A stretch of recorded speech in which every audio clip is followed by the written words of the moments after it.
This is definitely not a flamethrower. I'm just catching up on some reading. The Adventures of Starman from my buddy Eli, my Tesla adventure. I'm gonna throw up a link to his channel. Check it out. Order a copy. Some good stuff right here. Alright, so a few weeks back there was actually a Jaguar I-Pace here in the Kansas City Metro, which is surprising. We normally don't get new EVs like this, but I went to the dealership, checked it out, and I was actually able to take it for a test drive. So this video is going to be my thoughts of the new Jaguar I-Pace.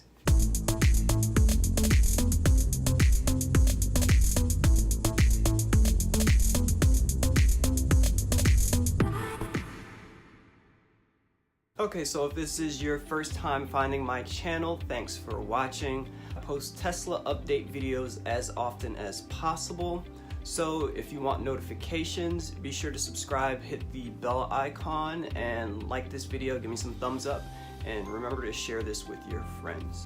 Okay, so as I said in the intro, a few weeks back I was able to go and check out the new Jaguar I-Pace. It was a prototype that was touring the country and it made a stop here in the Kansas City Metro. So I went to Aristocrat Motors and did a tour of the vehicle, and they actually let me take it for a drive as well.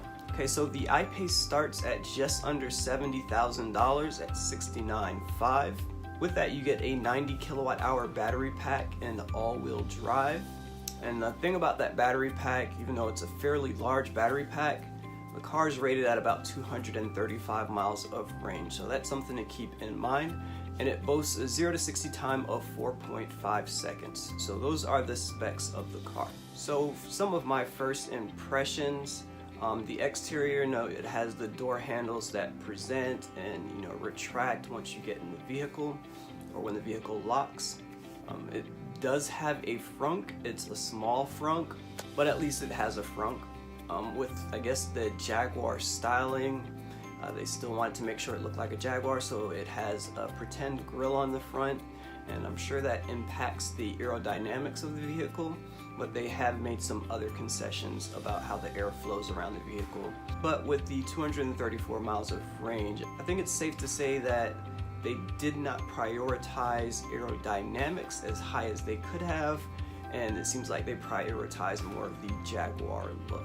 So inside the vehicle, they have heads-up display as an option for the car, and coming from a Tesla, that's not an option that we have, so it was pretty unique. It was nice to see how it projected the speed you were going, and like some of the information from the sensors, like detecting lanes.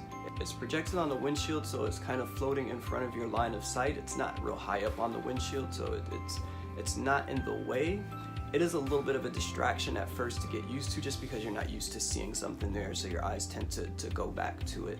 But once you get used to it, it is convenient to have. You don't have to take your eyes off the road to check your speed or some of the other information they might display there. So otherwise in the interior, the seats were extremely comfortable. It's a well-built car. It's very solid. It feels luxurious. It feels nice. You can tell that Jaguar is a luxury brand, and just having that luxurious feeling interior was something that was important to them, and it's obvious. Coming from a Tesla to the Jaguar, yeah, you can definitely tell that Jaguar is a luxury brand, and you kind of understand some of the criticisms that people make about Tesla's interior. Alright, and then for drive, the vehicle performed very well. Like the thing that stood out to me the most is how smooth everything was. Like it was just extremely smooth, extremely solid. It's obvious that Jaguar has been building cars for a long time with just the way the car felt on the road. So I think the best way to explain the differences is like a Jaguar feels like it was tuned by someone that's used to driving a car, and a Tesla feels like it was tuned by a software engineer. So again, the drive is really smooth in the I-Pace. One thing that was unusual is the engine noise that they pumped in through the sound system. Like, I laughed every time it happened because I just thought it was silly. Like, I don't know, for me, like, that's a part of the EV experience, is it's quiet. I want it to move away from an internal combustion engine. I don't want to be reminded of an internal combustion engine, but that's me, that's my preference, and I just thought it was silly. So the key fob looks like a basic ICE key fob. That's about it. Now for my overall impression of the vehicle, like the way I see it is people that are used to driving Jaguars are gonna buy this car. I don't think there are gonna be many people that own a Tesla that will transition into this car, but I think this will attract ICE vehicle drivers to electric vehicles. So for people that are used to driving Jaguars, Porsche, Mercedes-Benz, BMW, like, yeah, they're gonna love everything about this car, and a lot of the things in this car will seem brand new to them, like, oh my god, like that's so cool, my door handles go in. But it's stuff that Tesla has been doing all of these years. And of course, you know, the way this car drives, it's quick. It's quicker than an ICE vehicle. So if someone's coming from an ICE vehicle, they haven't experienced a Tesla yet, and they get in this car and they press the accelerator and the car launches forward immediately, like that's gonna make an impact to them. Whereas compared to a Tesla, that 4.5 is a little bit slow. You can get an all-wheel drive Tesla now that does 0 to 60 in 4.5 as well.